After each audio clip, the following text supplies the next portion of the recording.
Oke, Assalamualaikum warahmatullahi wabarakatuh. Perkenalkan, nama saya Pramudia dari Tasmania.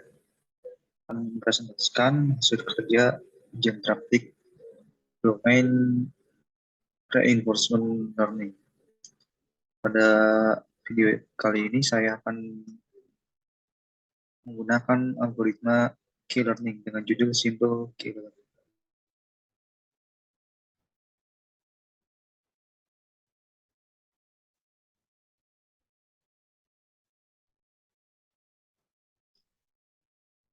Yang pertama adalah latar belakang. Reinforcement learning adalah suatu bagian dari AI yang mana sistemnya yaitu bagaimana suatu agen melakukan tindakan atau aksi terhadap lingkungannya untuk memperoleh hasil yang terbaik. Kemudian, skill learning adalah algoritma pembelajaran penguatan premodel, yang mana tujuannya untuk mempelajari nilai suatu tindakan dalam keadaan tertentu. Nah, dalam penjelasan ini sudah terlihat jelas tujuan dari skill learning yaitu untuk uh, memperoleh suatu hasil yang maksimal dari pembelajaran yang dia dapatkan. Kemudian masuk tujuan dan rumusan masalah. Yang pertama ada rumusan masalah. Ada tiga yaitu yang pertama bagaimana e-learning bekerja. Kemudian cocok atau tidak model yang kita gunakan pada real case-nya. Kemudian yang ketiga ada performa model yang kita gunakan. Kemudian tujuannya yang pertama ada memahami cara kerja e-learning. Kemudian yang kedua mengetahui kecocokan terhadap case yang dipilih. Dan yang terakhir atau yang ketiga yaitu mengetahui performa model.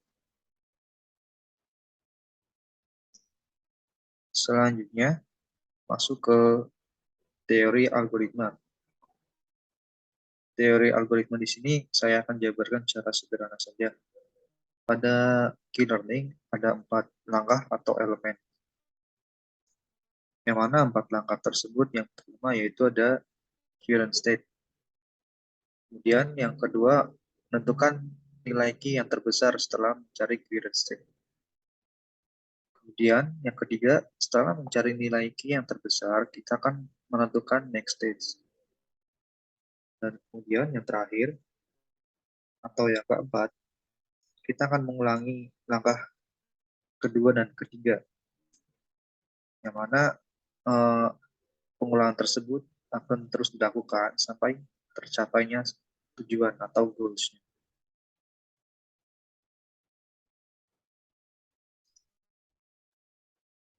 Kemudian selanjutnya ada off policy. Nah, key learning ini termasuk off policy karena tidak memperhitungkan policy saat menentukan aksi.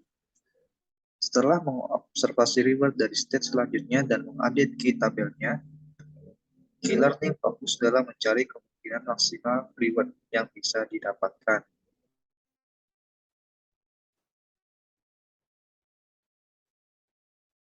Selanjutnya, masuk ke modelan terhadap real case-nya. Yang pertama, ada hyperparameternya. Di sini, alpha yang kita gunakan ada 0,9, yang mana alpha ini berfungsi sebagai learning rate-nya. Kemudian gamma ada 0,1, yang berfungsi sebagai discount factor.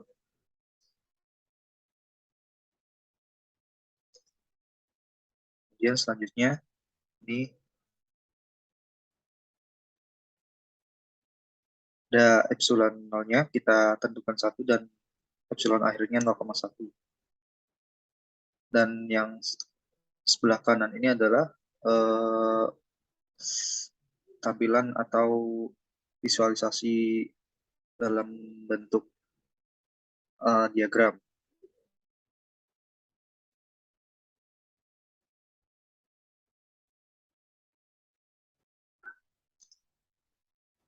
Kemudian masuk ke performa model.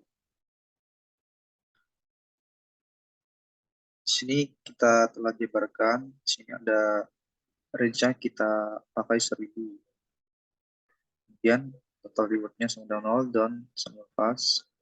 Dan episode per steps 0. Dan dapat dilihat ya, ini kemudian ini adalah capture dari hmm, pemodelan yang kita lakukan tadi. Untuk selanjutnya kita akan masuk ke code-nya saja ya agar biar lebih jelas.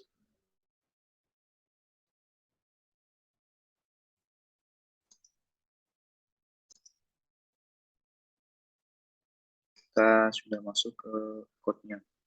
Langkah pertama yang kita lakukan itu, yang pertama ada install Kaggle environment, karena uh, code ini saya hubungkan ke Kaggle ya. Setelah install Kaggle, kemudian kita panggil uh, library dalam Kaggle tersebut. Yang mana pada case ini sebenarnya saya menggunakan atau mencoba untuk apa ya namanya, membuat model builder ini dengan contoh mainan Connect X, yang mana di dalamnya itu hanya akan ada 3 baris, 4 kolom, dan pemenang hanya perlu mendapatkan 3 baris untuk menang.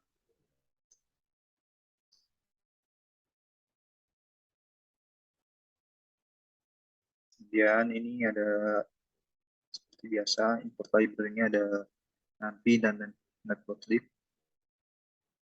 dan ada tambahnya ini configuration row 3, configuration column ada 4, dan configuration in row 3. Sesuai tadi yang sudah kita jelaskan itu, akan ada 3 baris, 4 kolom, dan pemenang hanya perlu menempatkan 3 baris.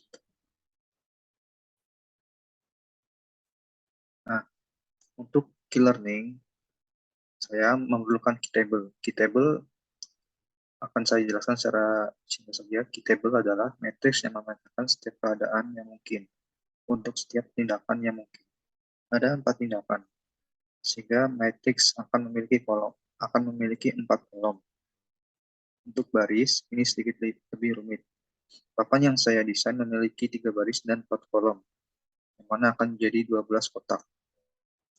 Nah, setiap kotak dapat memiliki 0, 1, atau 2 di dalamnya. 0 itu untuk noting, 1 untuk token pemain 1, dan 3 untuk token pemain 2. Jadi, banyaknya baris adalah banyaknya kemungkinan kombinasi, yaitu 3 kali 34 sama dengan 531.441. Jika kita ingin mengoptimalkan proses ini, kita akan melihat bahwa papanya sama saat kita membaliknya, sehingga mengurangi setengah kemungkinan untuk jumlah kolom yang genap. Juga sebagian besar kombinasi tidak ada. Kita tidak dapat memiliki 101 ini matriks ya untuk kolom, tapi itu tidak akan dibahas di sini. Untuk contoh mainan yang saya gunakan itu matriksnya adalah 500.000 kali 4, yang mana ada sekitar 2 juta elemen. Kemudian ini ada perintah untuk hyperparameternya. So, ini yang kita tadi parameternya.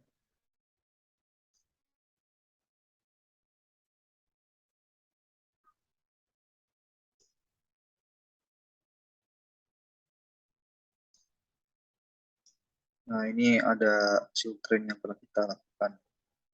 Ada sekitar 9.900 di sini. Dan ini hasil visualisasi diagram dari train yang pernah kita lakukan. Kemudian masuk ke evaluasi agen. Di sini kita range-nya menggunakan 1000. Dengan di sini sudah kita jabarkan.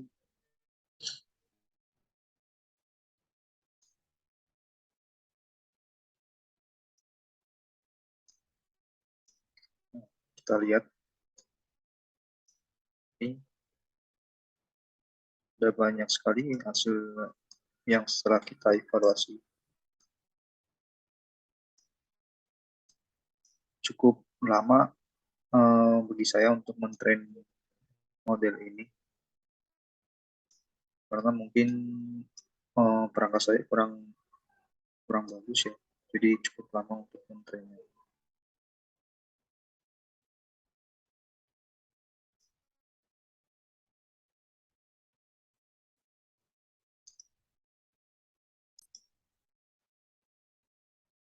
Nah, masuk ke kesimpulan. Berdasarkan praktik yang telah saya lakukan, dapat dilihat bahwa dengan elemen kedua dalam daftar, bahwa hadiah total untuk rentang 10 game paling sering adalah 10. Yang mana itu berarti 10 kemenangan dalam 10 game. Nah, dalam game itu melawan agennya itu acak, tapi tetap saja. Yang artinya itu agen belajar, yang mana berarti pada intinya eh, program yang saya atau code yang saya jalankan ini berhasil, karena sesuai tujuan dari e-learning ini, yang mana yaitu agen akan belajar untuk mendapatkan hasil yang maksimal. Oke, sekian presentasi dari saya. Apabila ada kekurangan, saya mohon maaf. Assalamualaikum warahmatullahi wabarakatuh.